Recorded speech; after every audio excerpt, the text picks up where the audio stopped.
démonstration. Passons à notre sujet du jour, NIS2, la Effectivement, directive Aymeric, européenne. les gens s'impatientent pour savoir, on rentre dans le vif du sujet, donc c'est parfait, on démarre. Je te laisse la main, Bertrand, si tu veux présenter le, le sommaire et puis le début Parfait, de notre merci sujet. Aymeric. Allez, donc le sujet, c'est déjà de vous expliquer c'est quoi Nice 2. Pour beaucoup, c'est peut-être pas forcément encore très clair. Euh, Pourquoi maintenant? Parce qu'il y a un sujet, on va vous expliquer pourquoi. C'est quoi les mesures derrière pour se mettre en conformité? On parlera de l'humain, qui est finalement dans la cybersécurité un enjeu central. Et puis concrètement, comment on démarre avec tout ça pour avancer sur le sujet de Nice 2. Et à la fin, comme on l'a dit, vous aurez la possibilité de réaliser un autodiag sur Nice 2 pour savoir si vous êtes concerné déjà, premièrement, et si vous êtes concerné, appréciez votre niveau de maturité quant à cette directive NIS 2. Exactement, donc restez bien jusqu'à la fin du webinaire pour que vous puissiez avoir accès à l'autodiagnostic et avoir votre score de maturité de NIS 2. Euh, alors, pourquoi l'Europe réécrit les règles de cybersécurité Bertrand, est-ce que tu peux nous en dire un petit peu plus? Pourquoi NIS 2 a été mis en place? Pourquoi maintenant, en fait Alors en fait, il y a déjà plusieurs enjeux. Si on fait un peu d'historique, NIS 1, qui était la première directive, elle datait de 2016, pour ceux qui ne le savaient pas. Depuis 2016, je vais pas vous faire tout l'historique, mais en tout cas, le sujet des cyberattaques, c'est clairement un quotidien qui touche l'ensemble des entreprises en Europe et dans l'ensemble des pays, hein. Il y a un vrai sujet de sécurité. Et donc, il y a une explosion aujourd'hui. Vous voyez une statistique, plus 38% d'incidents majeurs. Euh, Ça, c'est quelque chose qui nous est donné par l'ENISA. Alors, l'ENISA, juste pour vous dire, c'est l'Agence européenne de la cybersécurité. Euh, c'est important. Comme ça, vous avez déjà des éléments. Alors, concrètement, dans NIS 2, qu'est-ce que ça veut dire? Bon, premièrement, la plupart des organisations sont exposées face aux cyberattaques. Au-delà de l'enjeu et des secteurs ou des critères de taille qu'on va vous détailler tout à l'heure, il faut savoir que tout le monde est exposé au sujet des cyberattaques. Et donc, pourquoi Nice 2? Eh ben, l'Europe, elle a voulu plutôt bien agir et elle a souhaité donc revoir en fait sa copie pour imposer à l'ensemble des pays européens un niveau commun de cybersécurité et éviter des disparités d'un pays à l'autre. Donc je vous propose que maintenant on regarde quelques exemples récents d'attaques pour illustrer ce constat. Ouais, exactement. Et puis pour faire un parallèle avec ce qu'on connaît déjà peut-être bien hein, tous là sur ce webinaire ensemble, et peut-être que toutes les personnes qui suivent là, connaissent bien ça aussi.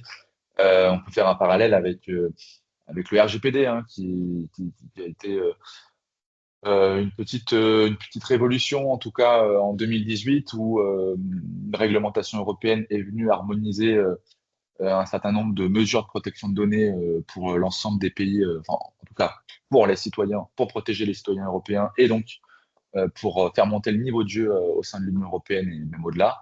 Là, on a un petit peu la même volonté hein, sur non pas que la protection des données personnelles, mais la partie cybersécurité. Et donc NIS 2 vient répondre à cet objectif, comment on fait monter eh bien, les entreprises et les organisations de l'Union européenne, comment on fait monter leur niveau de jeu en matière de cybersécurité, parce que les incidents sont exponentiels, comme l'a dit Bertrand. Il faut que tout le monde puisse avoir ce niveau-là. Et on va voir d'ailleurs pourquoi c'est important que tout le monde ait ce niveau-là et que tout le monde entre guillemets, se serre les coudes, puisqu'on verra que la notion de co-responsabilité, elle est importante dans NIS 2. En effet, quelques exemples de cyberattaques qu'on a recensées en août, par exemple. Bon, là, c'est juste pour vous donner un petit peu de contexte et d'actualité. Alors, je pense que vous avez tous vu l'incident donc sur Orange, mais on a aussi des petites PME, des ETI qui sont régulièrement mettre voilà, en défaut sur certains types de cyberattaques. Voilà, donc juste pour vous dire, ça ne concerne pas simplement les grandes sociétés ou des activités hyper stratégiques. La cyberattaque, c'est quelque chose de courant. D'ailleurs, la plupart des sociétés qui sont ciblées ne s'en aperçoivent pas. Hein. Donc, on a une entreprise sur deux en moyenne hein, qui a déjà été ciblée victime de cyberattaque. Voilà. Généralement, on s'en aperçoit pas. On peut avoir une intrusion sans s'en apercevoir, bien évidemment.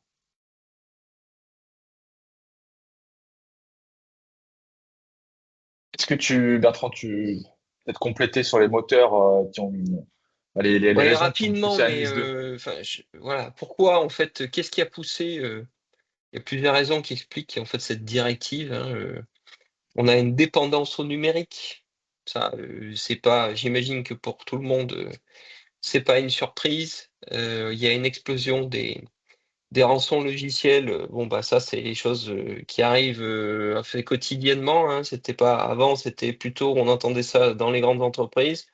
Aujourd'hui, tout le monde est globalement, dans le même panier et est relativement exposé et puis, alors quelque chose qui est extrêmement important, c'est, toutes les failles, concernant en fait la chaîne d'approvisionnement et les tensions géopolitiques.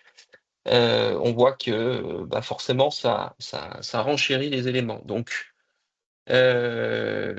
quand j'ajoute tout ça, on a, des niveaux de sécurité très variables en Europe et pour réguler, ben, l'idée c'est, d'avoir sorti une directive NIS 2 comme un véritable bouclier de protection. Encore une fois, au-delà d'être un bouclier et d'être, savoir si vous y êtes, soumis ou pas, c'est aussi une très belle opportunité, pour, l'ensemble, de nos entreprises, nos organisations, d'appliquer, aussi, tout ce que la directive va permettre pour monter le jeu, comme l'a dit Aymeric, sur, le niveau de sécurité, que l'on peut avoir, de nos organisations puisque, ben, effectivement, le sujet n'est pas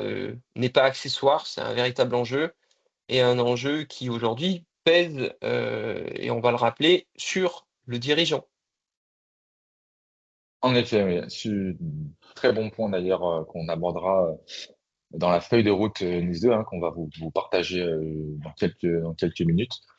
Euh, donc en effet, bon, maintenant on a donc un peu mieux tous compris pourquoi Nice 2 est là, quels sont les enjeux aussi qui ont poussé à réglementer sur ce volet-là. Bon, simplement pour la forme, vous rappelez que Nice 2 c'est une directive. Donc, quelle est la différence avec une réglementation comme le RGPD? Donc, le RGPD, c'était un petit peu comme une loi fédérale, c'est-à-dire que il y avait donc un certain nombre de mesures qui étaient obligatoires et directement harmonisées à l'échelle donc de l'Union européenne. Là, c'est un petit peu différent. Vous avez une directive européenne qui doit être transposée en loi nationale. Voilà. Donc, dans chaque pays, ça doit être transposé. Euh, donc, ça a été fait dans beaucoup de pays hein, déjà. Nous, en France, on a un petit peu de retard. Il y a une petite année hein, presque là que ça aurait dû être fait. Alors, vous allez voir, hein, on va vous le partager, mais on y arrive. Mais voilà, on parle donc d'une directive européenne, donc une impulsion de l'Union européenne qui doit être ensuite confirmé, en tout cas validé, implémenté en loi nationale.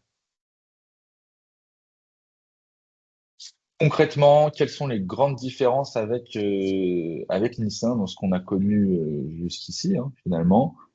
Nissan était vraiment là pour réguler une niche, hein, en fait, hein.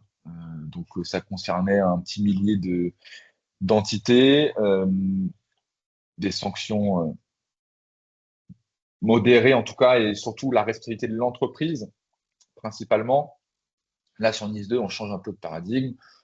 Ça concerne 10 fois plus d'entités en France, puisque là, les chiffres que donc, je vous partage concernent le volume d'entités en France, hein. Donc, à peu près 15 000 entités en France, euh, sans compter hein, tous les sous-traitants hein, de ces entités, hein, évidemment. On en parlera pourquoi les sous-traitants sont concernés aussi, vont être concernés.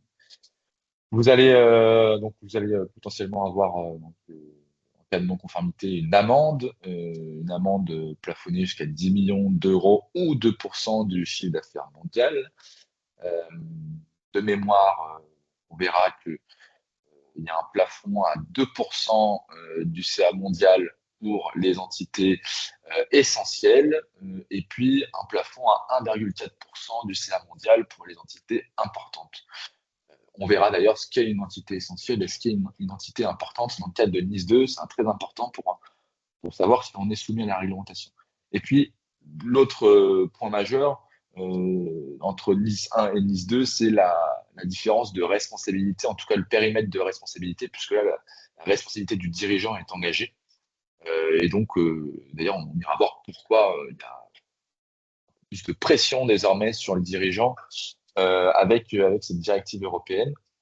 Vous rappelez en effet, comme l'a dit Bertrand, que l'ENISA est l'agence européenne de cybersécurité, d'ailleurs qui fournit un certain nombre d'informations hein, sur la directive, donc vous pouvez aller vous documenter auprès de l'ENISA, c'est très bien fait. On a en France l'ANSSI, qui est voilà, notre agence nationale sur la sécurité des systèmes d'information, qui sera donc en charge de piloter et suivre eh bien, la montée en niveau Nice 2 chez nous, en France.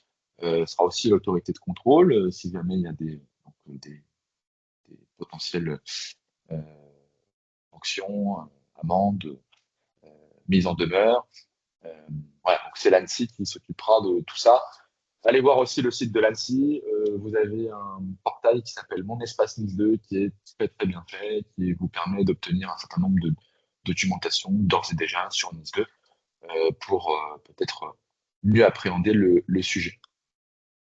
Alors Bertrand, qui est concerné par Nice 2? Puisque là, on va aller progressivement dans le vif du sujet. Oui, On c'est déjà de va... savoir qui est Voilà. concerné. Alors déjà, il y a deux catégories. Les entreprises dites essentielles. Alors là, c'est des secteurs comme l'énergie, la santé, les transports, les administrations. Ça, c'est extrêmement important.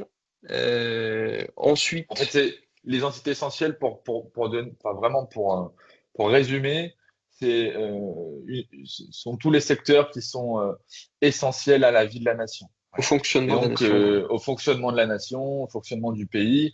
Et donc, c'est les secteurs d'activité qui font, entre guillemets, tourner les activités du pays, qui sont jugés comme essentiels et qui doivent être en priorité euh, alors, protégés, mais qui doivent en priorité être irréprochables sur ce volet de cybersécurité. Pardon, Bertrand, je t'ai coupé. Ouais, non, non, mais tu as bien fait de préciser comme ça, c'est parce que la grande difficulté, c'est de pouvoir savoir dans ces secteurs qui est concerné, pas concerné. Donc ça résume bien. Ensuite, on va distinguer tout ce qui est entreprise importante. Alors c'est des secteurs comme les déchets, l'agroalimentaire, la recherche, pas mal d'industries. Mm. Par exemple, tout ce qui est fabrication, produits chimiques, etc., etc. Donc il y a tous ces secteurs sont listés dans le détail. Vous le verrez quand vous faites l'autodiag tout à l'heure. Ils sont tous listés. Et on va faire un Euh, rappel aussi. On va faire un rappel sur les et on secteurs. fera appel juste sur la slide d'après, comme ça vous aurez les éléments. Voilà, donc, Euh, alors, juste pour préciser, là, on vous présente ce qui est une entité essentielle, une entité importante. En effet, comme le dit Bertrand, ne cherchez pas maintenant directement à savoir si vous êtes concerné ou pas. On vous oui. partagera le lien vers l'autodiag et vous allez être guidé pour savoir si vous êtes concerné ou pas. Et voilà, ce sera beaucoup plus simple pour vous plutôt que de vous faire cette auto-évaluation là directement en live. Donc là, dans la distinction, on va vous mettre les grandes familles. En fait, qu'est-ce que c'est entreprise essentielle et entreprise importante. Donc là, c'est les grands secteurs. On peut les lister, hein, eau usée, eau potable. Donc là, comme le dit Emeric, bah, vous avez bien compris, hein. Euh, Derrière, si on n'a pas de l'eau potable, si on ne sait pas traiter nos eaux usées, je vous fais pas un dessin. En fait, le pays commence à moins bien tourner. La santé, nos systèmes de santé, bien entendu, c'est important. Tout ce qui est administration publique, les services financiers, enfin le secteur bancaire en tant que tel, le secteur de l'énergie, les transports, Transport, tout ce, voilà, infrastructure de marché financier, donc là c'est la bourse, les infrastructures numériques, les services du numérique et technologies de l'information et de la communication, donc là c'est extrêmement important, notamment les éditeurs, et puis l'industrie de l'espace, secteur un peu plus de niche, mais très important, fait partie des entreprises essentielles, enfin des secteurs essentiels. Ensuite, peut-être enfin, rapidement, tout ce qui est le volet important. Bon, services postaux, gestion des déchets, enfin, produits chimiques, fabrication, recherche, denrées alimentaires, fournisseurs numériques. Pour bien comprendre, là, dans tout ce qu'on a listé, que ce soit entreprise importante ou entreprise essentielle, vous avez compris, en fait, c'est tout ce qui permet à une économie, à une nation de vivre au quotidien. exactement. Voilà. Donc, vous avez tous ces secteurs d'activité qui sont concernés par NIS 2. Vérifiez bien aussi les critères donc, de taille, hein, comme on l'a vu ici. Et donc, ça, c'est les critères. Donc, entité essentielle, entité importante, déterminée selon la taille de la société, soit en chiffre d'affaires, soit en effectif. Et ensuite, vous croisez ça avec le secteur d'activité et donc vous êtes concerné ou non par NIS 2. Alors, petit rappel et on vous fait un petit rafraîchissement sur les dernières actualités réglementaires concernant NIS 2, puisque en septembre, là, donc il y a tout juste quelques jours, il s'est passé encore des nouveautés. Nos députés français ont adopté 245 amendements au projet de loi résilience. Donc, ce projet de loi résilience, il englobe notamment des amendements sur DORA, mais aussi sur NIS 2. Et donc, quelques petits ajustements ont d'ores et déjà été faits. Les éditeurs de logiciels ont bien parti, a priori, du service du secteur numérique, hein, quand on a été évoqué. Et puis, vous avez également les comités d'agglomération qui seront donc aussi concernés. Voilà, donc on voit encore que, vous voyez, durant ce processus de transposition en loi nationale, il peut y avoir quelques subtilités qui peuvent être ajoutées ou modifiées pour la loi française, notamment. Oui, c'est tous les enjeux de la transposition, hein. Ça, c'est en cours. Le Parlement doit examiner le projet de loi a priori courant de mois, là, au mois d'octobre, et on espère, en tout cas a priori, euh, tout cela devrait être mis en application et applicable à partir de la fin d'année. Donc on y est, hein. En 10-2, là, on y est. On est juste en décalage, mais effectivement, ça c'est une histoire maintenant de mois où on doit arriver enfin à sa transposition pour la mise en application. Alors, avançons maintenant sur la feuille de route Nice 2. Parce que, très concrètement, si vous êtes concerné par Nice 2, qu'est-ce que vous allez devoir faire pour aller atteindre vos objectifs de conformité Nice 2? Alors, nous, on a déjà résumer cela en quatre grands piliers. Euh, Dans NIS 2, on a des obligations de gouvernance. On a notamment l'article 20 hein, de Nice 2 qui rappelle tout ça. Donc la responsabilité du dirigeant est engagée, des politiques et des procédures doivent être mises en place, la formation des dirigeants est obligatoire. Voilà. Tout ça, tous les alliés, tous les organes de gouvernance liés à la cybersécurité. On a un deuxième pilier qui est le volet protection. Comment l'organisation va se protéger de potentielles menaces, cybermenaces. Et donc là, on ira voir ensuite l'ensemble des mesures nécessaires à mettre en place.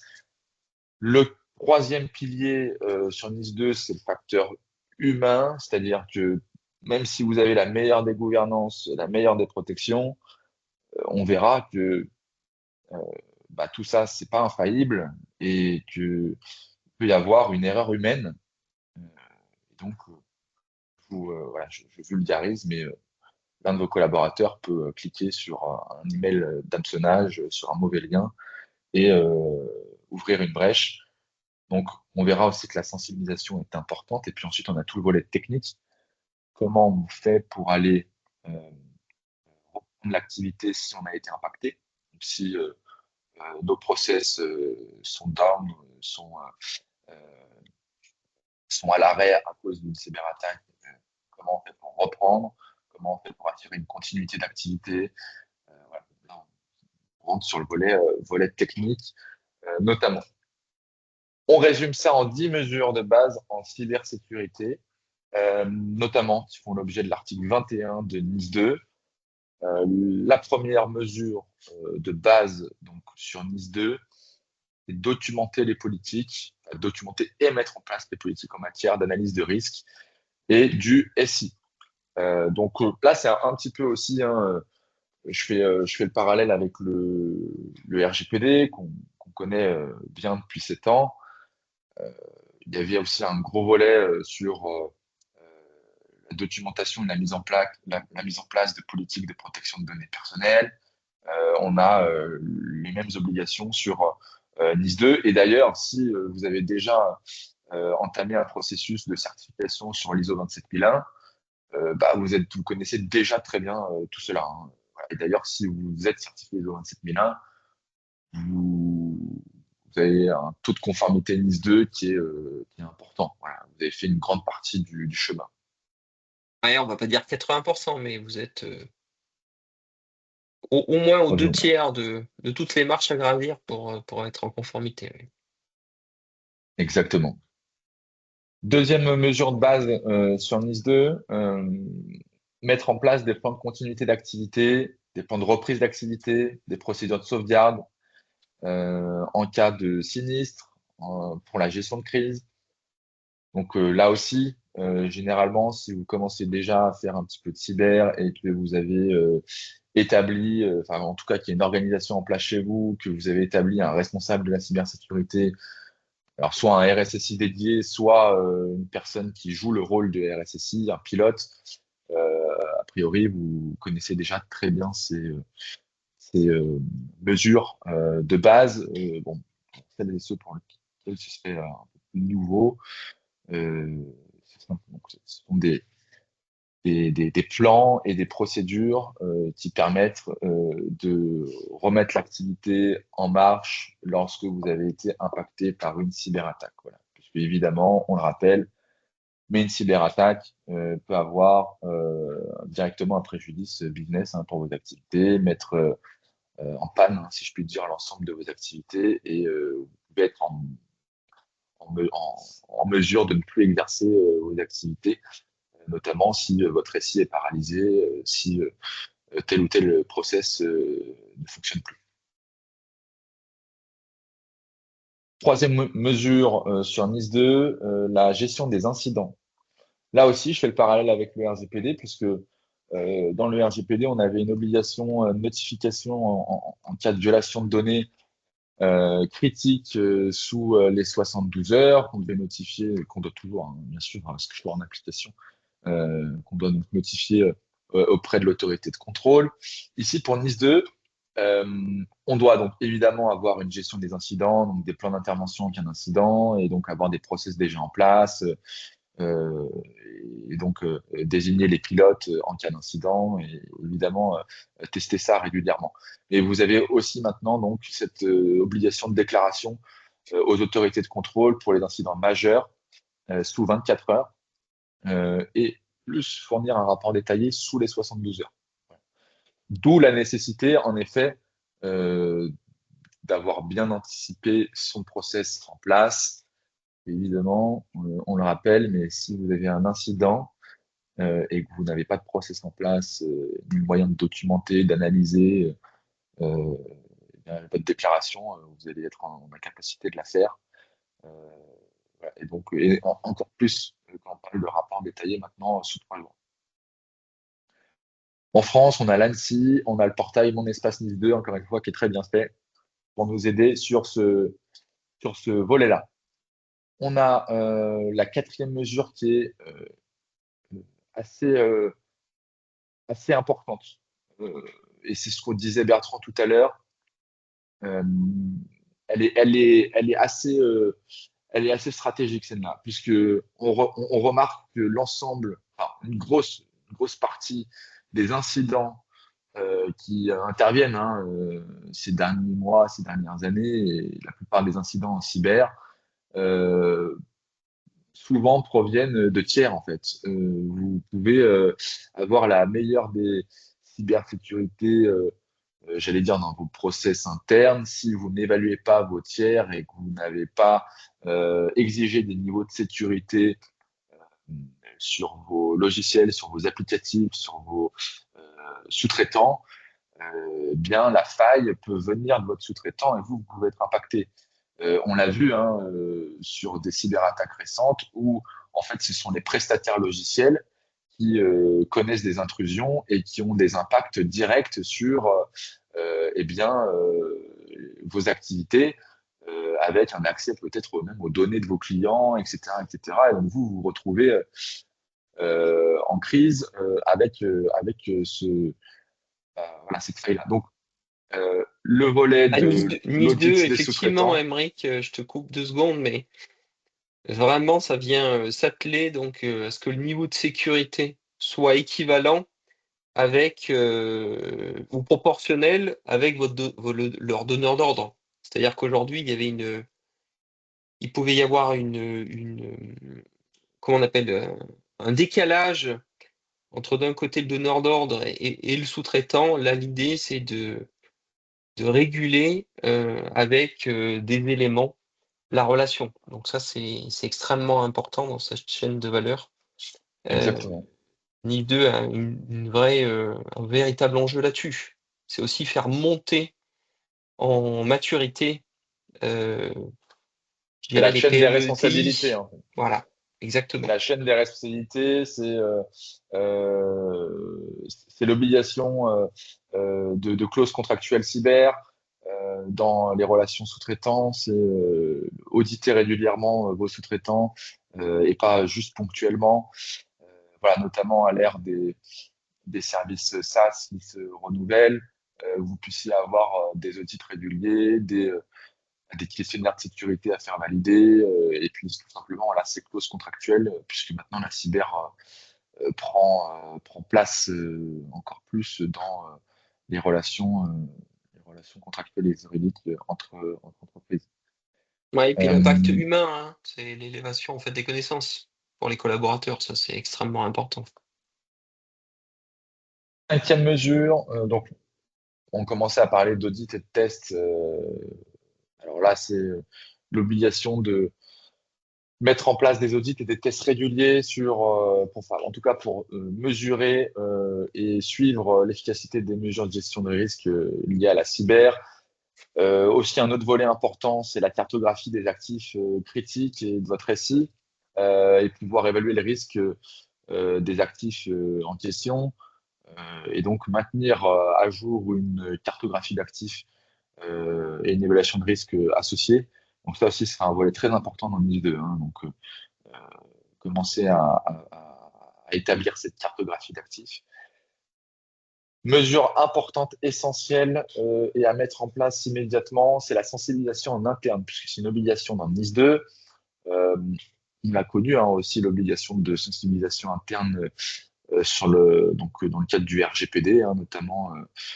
Et donc là, on a la même chose, sensibilisation de l'équipe dirigeante, sensibilisation des équipes opérationnelles, pour euh, que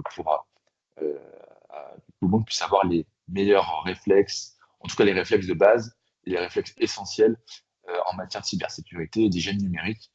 Euh, donc là, on vous en parlera, mais évidemment, ça peut passer par le learning, de la sensibilisation, des quiz et des vidéos d'apprentissage. On rentre dans le technique, cryptographie et chiffrement. Sur le volet technique, on a aussi euh, la gestion des accès, les procédures de contrôle d'accès, notamment pour les collaborateurs qui ont accès à des données sensibles. Et puis, on a l'harmonisation de l'authentification multifactorielle, donc ce qu'on appelle MFA. Et donc là, évidemment, ça découle euh, directement de votre cartographie active.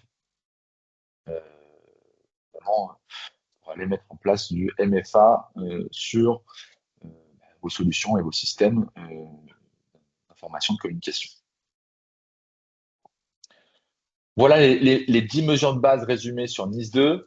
On va avancer rapidement pour arriver vite à l'autodiagnostic, puisque j'imagine c'est ce qui intéresse aussi un grand nombre d'entre nous. Juste Bertrand, on rappelle donc que la responsabilité du dirigeant est désormais engagée, que la cyber devient l'affaire du dirigeant, et non plus que du DSI ou du RSSI s'il existe.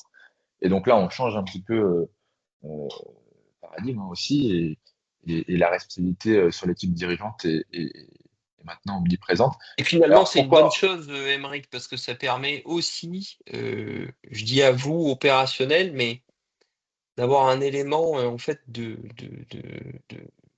alors pression, mais plutôt de conviction pour dire que c'est extrêmement important de faire des choses en termes de cyber. Là où vous pouvez avoir des fois des directions qui viennent toujours à dire, ça dépend de la taille de l'entreprise, mais à décaler ces éléments-là parce qu'ils se sentent moins concernés. Là, j'ai envie de dire que au moins déjà sur leur tête, ils doivent se sentir concernés au-delà de l'entreprise. Oui, l'idée, c'est aussi de donner les armes aux équipes techniques en interne pour aller mettre en place, et puis voilà, aussi de dégrocher des budgets hein, pour déployer des moyens et des outils pour assurer un minimum vital de cybersécurité. Hein, parce qu'on sait bien souvent que c'est un peu le nerf de la guerre. Euh, Aller porter ce projet cybersécurité auprès de la direction. La réglementation de l'obligation légale vise aussi à mettre un petit peu plus de pression et conscientiser ces enjeux-là auprès des équipes dirigeantes. Alors pourquoi il y a autant de pression sur ce volet-là? Euh, Bien notamment parce que 90% des incidents, des cyberattaques qui réussissent aujourd'hui sont concernés à un moment ou à un autre par une erreur humaine. Et donc, vous pouvez avoir la meilleure technologie du monde de protection, les meilleurs process, la meilleure gouvernance. Si on vient pas sensibiliser et si ça vient pas d'une volonté de la direction de sensibiliser l'ensemble des équipes à la cybersécurité, tout ça, ça sert à rien. Parce qu'en fait, un de vos collaborateurs peut cliquer, par exemple, sur un mauvais lien, pour prendre juste l'exemple de l'email d'hameçonnage, et vous pouvez avoir une faille. Donc, nous, ce qu'on aime bien dire, c'est qu'un collaborateur bien formé, c'est une faille en moins. Et c'est un peu le mindset qu'il faut adopter, qu'il faut retenir. Euh, les mesures techniques, euh, c'est un prérequis.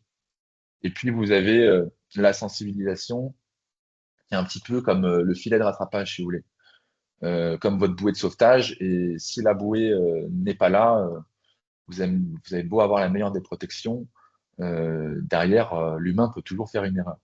Donc, il faut sensibiliser, c'est de l'amélioration continue.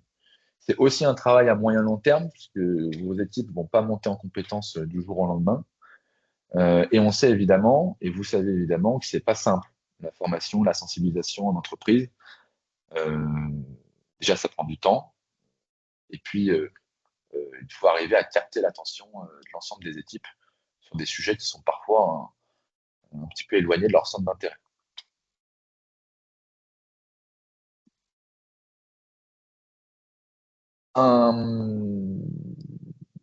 Nos préconisations, pardon, pour démarrer votre mise en conformité NIS 2, avant de passer à l'autodiagnostic. Donc, pour résumer, confirmez bien votre statut si vous êtes une organisation, entité essentielle ou importante. 2, vous cartographiez vos actifs et vos systèmes d'information critiques. Vous analysez les risques selon les exigences NIS 2 que l'on a vues ensemble. Donc, on a vu les grandes, les grandes mesures de base en matière de cyber. Bon, on a mis 4, mais si vous voulez, on aurait pu mettre 1, former les équipes. Hein. Donc, ne pas attendre pour former les équipes, lancez vos programmes de sensibilisation dès que vous le pouvez. Évidemment, parce que c'est quelque chose qui se fait en continu sur le long terme, donc il ne faut pas attendre pour lancer la formation. Et puis, déployer l'ensemble des C'est une bonne mesures pratique techniques. aussi, Aymeric, de dire, même si parmi nos participants, en fait, ils ne sont pas concernés par NIS 2, c'est aussi quelque chose qui est à faire. Oui, alors bien sûr, là, même si vous n'êtes pas concerné par NIS 2 vous permet d'avoir un cadre et un référentiel et une feuille de route pour Mm. faire monter votre niveau de cybersécurité.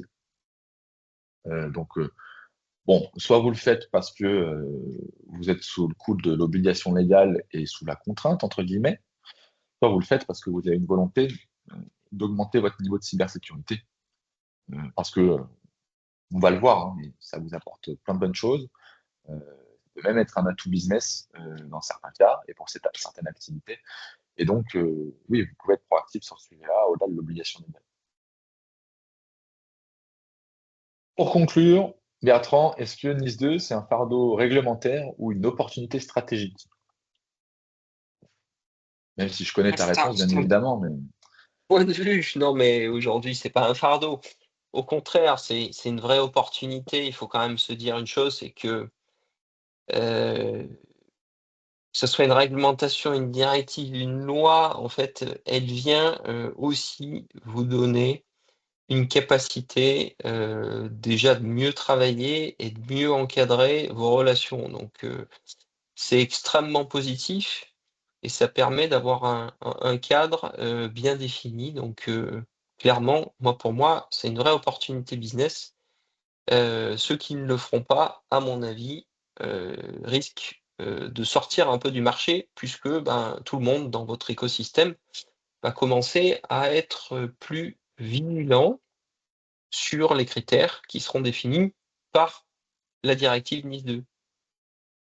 oui, et puis on se rappelle aussi, Nice 2 va imposer euh, d'être un peu plus exigeant avec l'ensemble de ses sous-traitants. Donc on va aussi avoir l'ensemble des sous-traitants de ces entreprises essentielles ou importantes qui vont devoir respecter un certain nombre d'exigences NIS 2 pour répondre donc à leurs donneurs d'ordre. Donc on va voir aussi on commence à le voir hein, d'ailleurs, un marché qui commence à monter en compétences.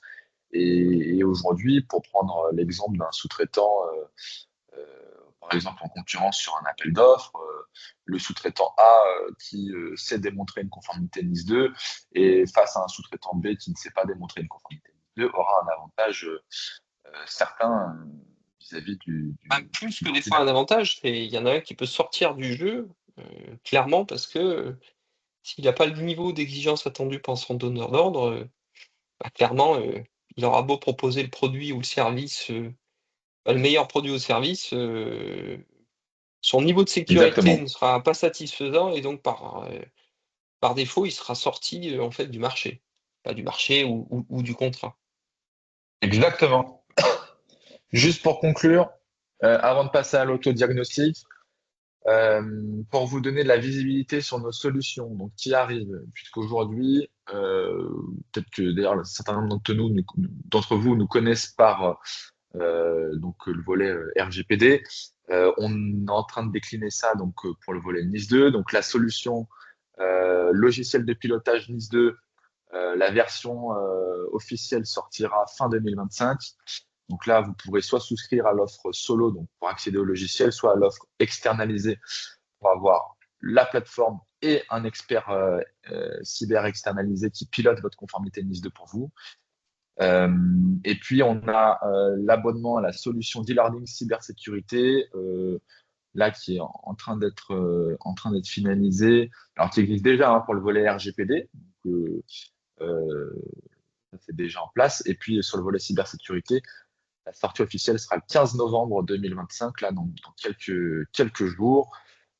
Et donc, vous pourrez donc lancer vos programmes d'e-learning cybersécurité au travers de notre solution avec, encore une fois, Daya, vous voyez, cette petite experte data protection et cyber qui viendra sensibiliser et parler à vos équipes au travers de vidéos ludiques, de quiz et d'évaluation pour que tout le monde puisse faire monter son niveau de connaissances et de compétences en matière de réflexe cybersécurité. Passons sur les 10 dernières minutes qui nous restent ensemble. Je vois qu'on a bien respecté le temps, c'est une bonne chose, c'est pas toujours le cas sur nos webinaires.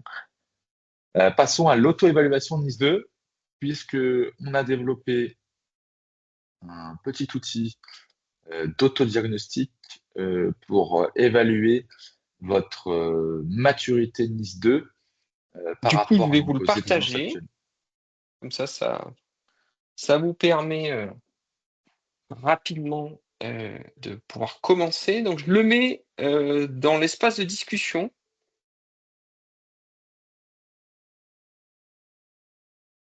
Comme ça, vous n'avez plus qu'à cliquer sur le lien, même si Emeric nous partage à l'écran l'outil, enfin, la solution. Vous avez le lien directement dans l'espace de discussion, dans la conversation Teams. Vous avez le lien. Alors, tout le monde peut cliquer sur son lien et donc arriver sur l'outil d'auto-évaluation de votre maturité NIS2. Donc ça se fait en 5-6 minutes. Allez, 5-6 minutes. Euh, Alors, on le rappelle, Emeric, c'est important. Ça reste un outil d'évaluation. Ça ne remplacera jamais l'avis d'un expert ou d'un conseil, mais ça vous donne déjà des premières orientations. C'est important dans un univers, comme on l'a dit, réglementaire, où des fois on se dit, est-ce que je suis dedans ou je suis pas dedans?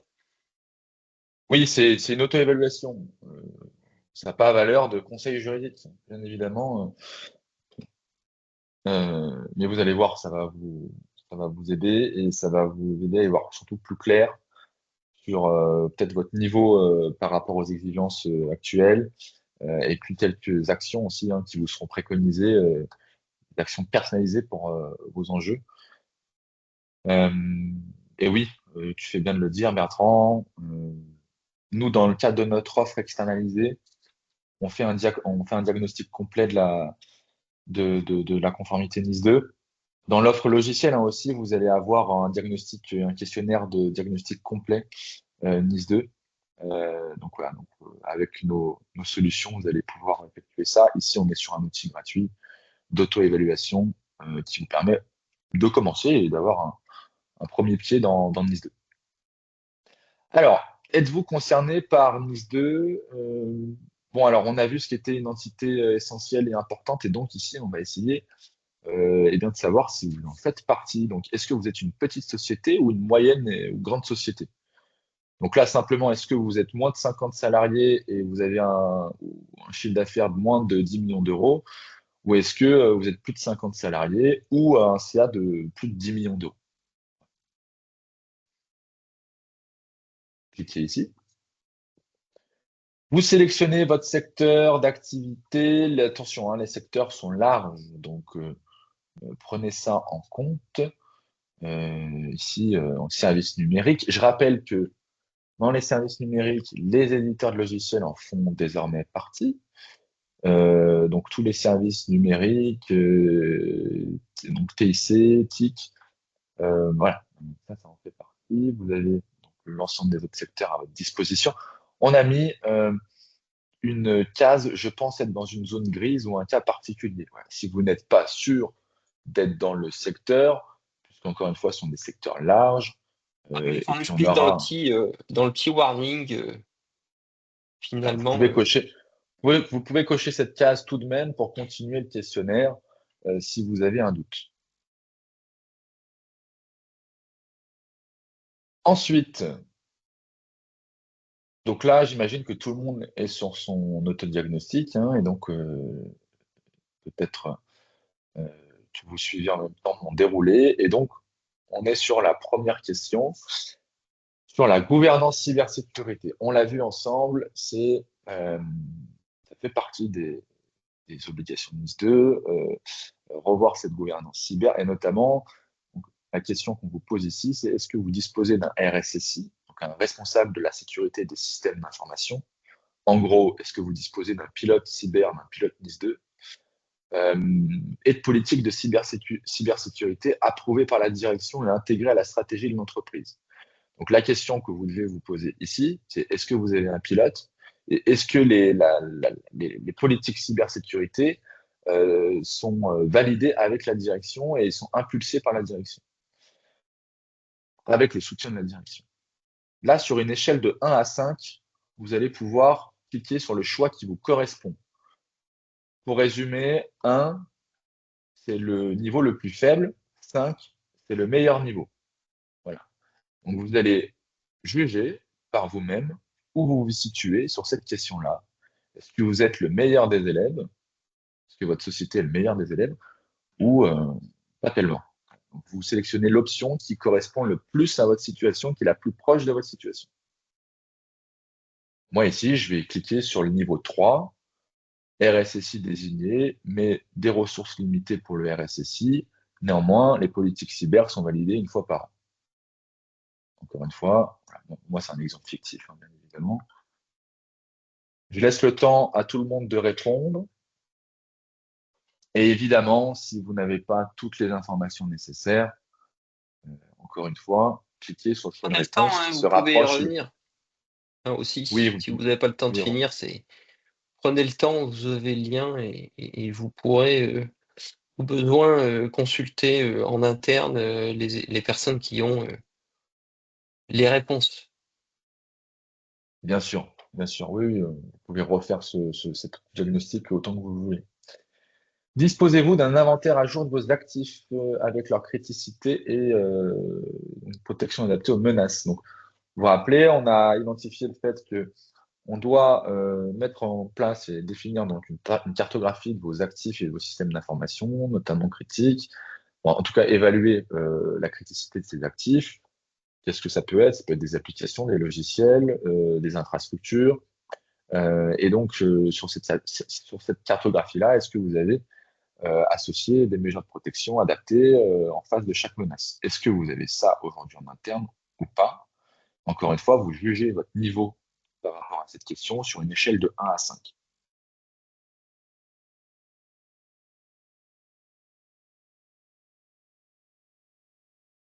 Sur la troisième question, on passe sur la gestion des incidents et la continuité d'activité font aussi partie donc, des exigences NIS 2 qu'on a vues ensemble dans notre présentation ce matin.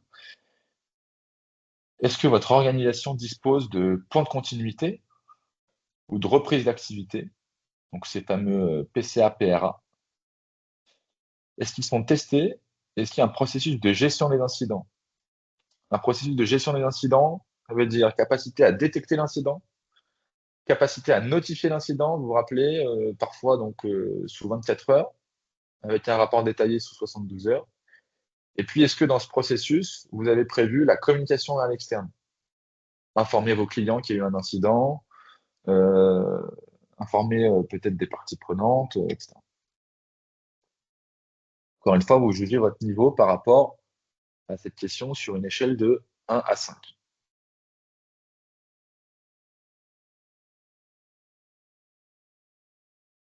Quatrième question sur 6.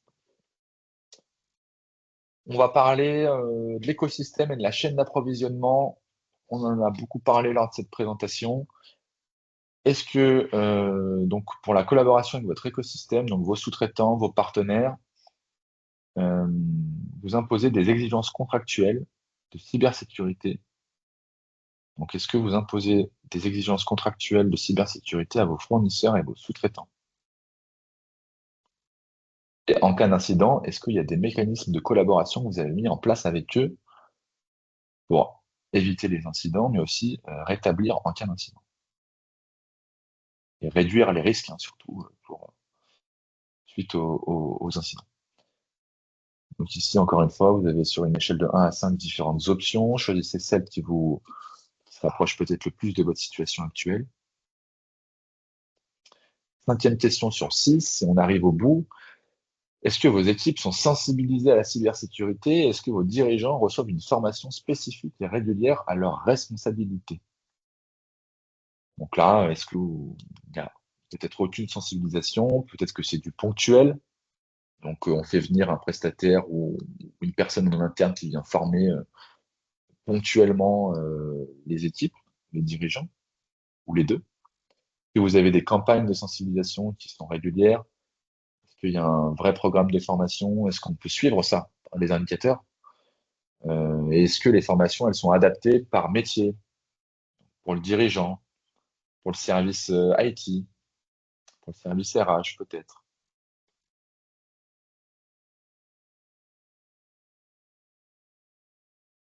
Et enfin, dernière question sur la partie un peu plus technique. Est-ce que votre organisation dispose-t-elle d'une surveillance en temps réel avec détection et alerte donc en cas d'incident et d'un processus de mise à jour pour appliquer les correctifs de sécurité? Là aussi, vous évaluez sur une échelle de 1 à 5, pas de surveillance, ou alors carrément, la meilleure réponse, c'est la détection en temps réel avec un patching piloté pour la menace.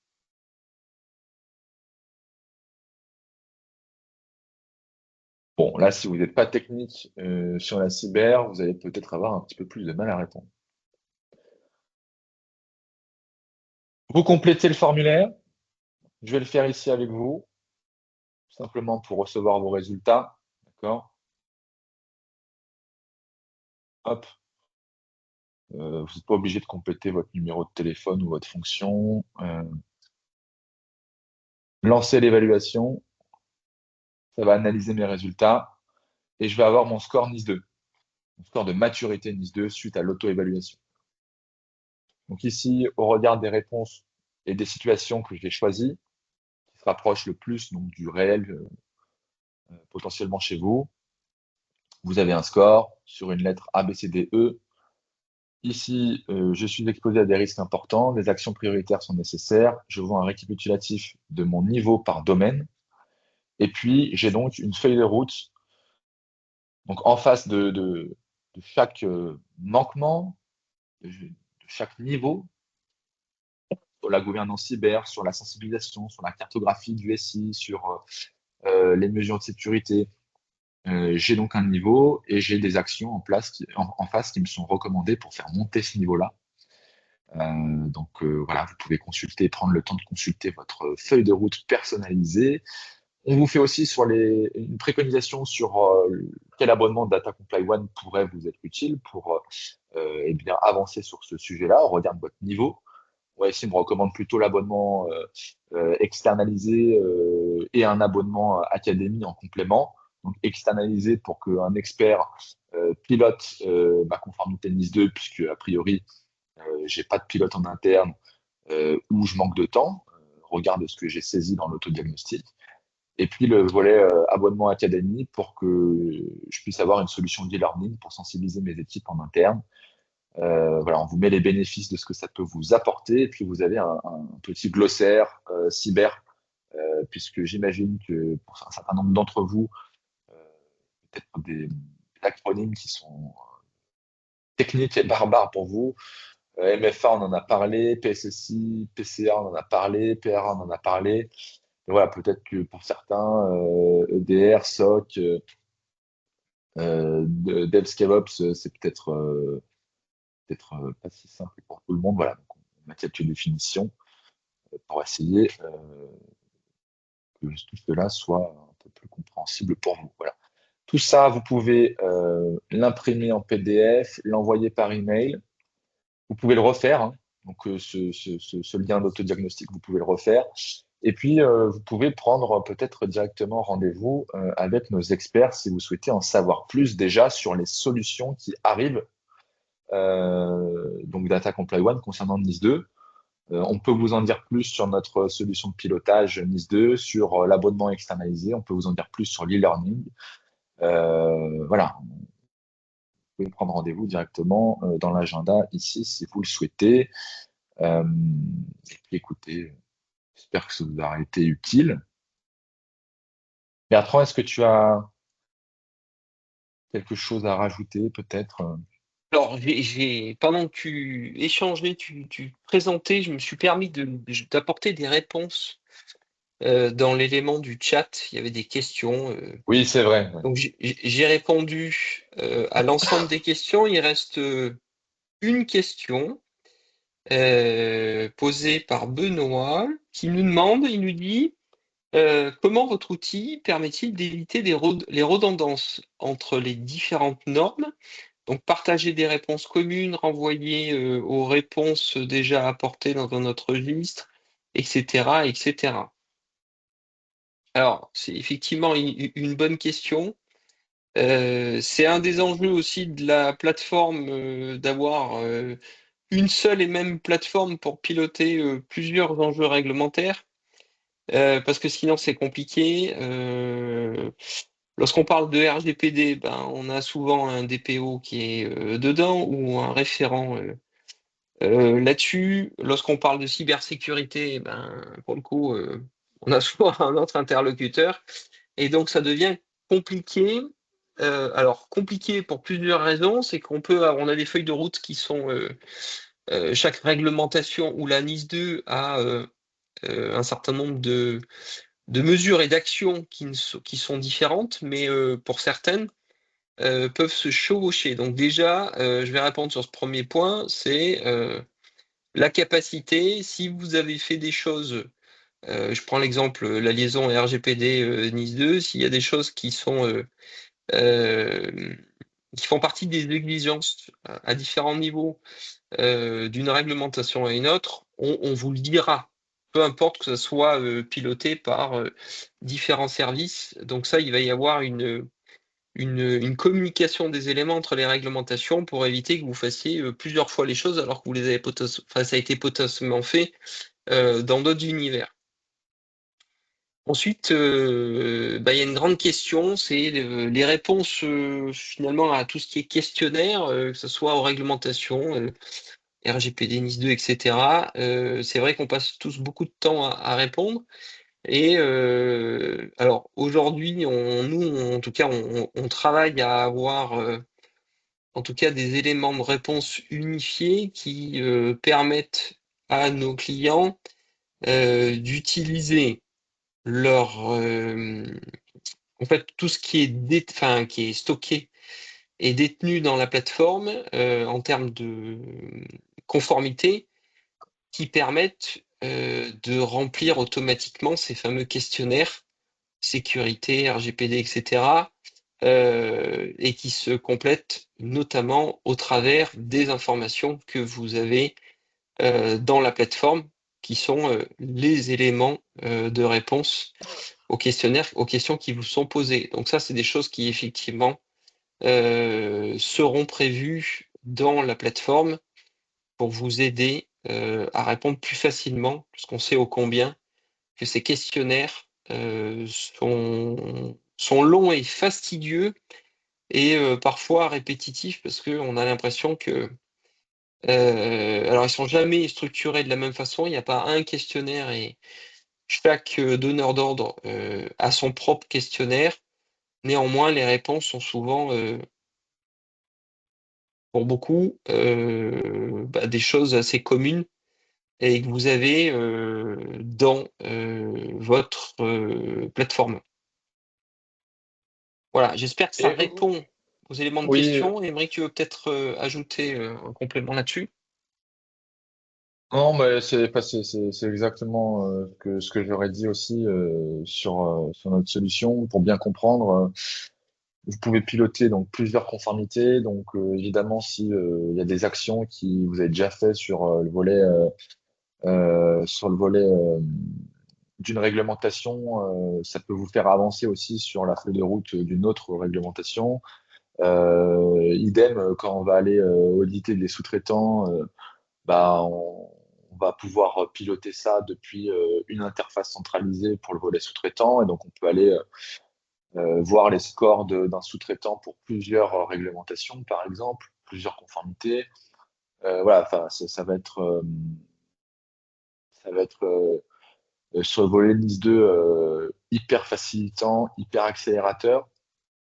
Vous allez avoir un questionnaire de diagnostic initial, une feuille de route personnalisée qui sera générée automatiquement.